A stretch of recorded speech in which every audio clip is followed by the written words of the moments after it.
ایک نیک دل بادشاہ عوام سے تنگ آ گیا تھا اور ایک دن اپنی سلطنت کو چھوڑ کر جانے لگا۔ فقیر سے بولا، تم جانو اور یہ عوام، میں جا رہا ہوں۔ بادشاہ کے ساتھ اس سلطنت میں جھاڑ پونچھ کرنے والا ایک خاکروب بھی ساتھ ہو لیا۔ بادشاہ خاکروب سے بولا، میں تو پتہ نہیں کہاں کہاں دھکے کھاؤں گا، تم کیوں میرے ساتھ ہو لیے ہو؟ خاکروب بولا، بادشاہ سلامت، آپ سلطنت کے مالک تھے تو خدمت کے آگے بھی جب تک سانس رہی خدمت کروں گا۔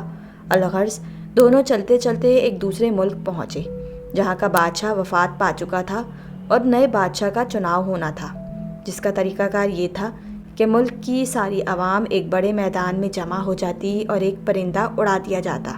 یہ پرندہ جس کے سر پر بیٹھ جاتا وہی بادشاہ بن جاتا تھا۔ بادشاہ نے خاکروب سے کہا، چلو ہم بھی یہ تماشا دیکھتے ہیں کہ کون بادشاہ بنتا ہے۔ الغرض وہ دونوں بھی مجمع میں شامل ہو گئے۔ پرندہ اڑا دیا گیا۔ میدان کا چکر لگانے کے بعد پرندہ اس خاکروب کے سر پر آ بیٹھا۔ اس ملک کی عوام اور وزراء نے خاکروب کے سر پر بادشاہت کا تاج رکھ دیا۔ خاکروب جس بادشاہ کے ساتھ آیا تھا اس سے بولا، بادشاہ سلامت، آپ بھی میرے ساتھ سکون سے محل میں رہیں۔ بادشاہ بولا، نہیں، بادشاہت والی زندگی سے میں اکتا چکا ہوں، بس میں محل سے باہر ایک جھونپڑے میں رہ لوں گا۔ تو خاکروب بولا، ٹھیک ہے، دن میں بادشاہت کروں گا اور رات کو آپ کے ساتھ رہوں گا۔ خاکروب کے بادشاہت کا پہلا دن تھا، دربار لگا ہوا تھا، اتنے میں ایک فریادی آیا اور کہا، فلاں بندے نے میری چوری کی۔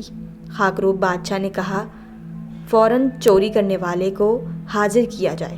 جب مطلوبہ بندہ آیا تو خاکروب بادشاہ نے کہا، فوراً چوری کرنے والے کو حاضر کیا جائے۔ جب مطلوبہ بندہ آیا تو خاکروب بادشاہ نے حکم دیا کہ چور اور جس کی چوری ہوئی چیز ہے دونوں کو 20 کوڑے مارے جائیں۔ سب حیران ہوئے کہ یہ سب کیا ہو رہا ہے، لیکن بادشاہ کا حکم تھا۔ تھوڑی دیر بعد ایک اور فریادی آیا اور بولا، فلاں شخص نے مجھے مارا ہے۔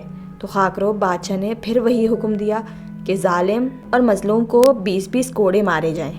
خاکروب بادشاہ کی جھونپڑی میں پہنچا تو بادشاہ نے کہا، او بھائی، یہ سب کیا تماشا تھا؟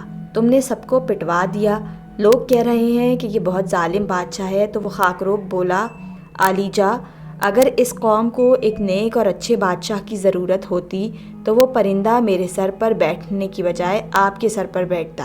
یہ جیسی قوم ہے اس کو ویسا ہی حکمران ملا ہے۔ کچھ قومیں واقعی جوتوں کے قابل ہوتی ہیں۔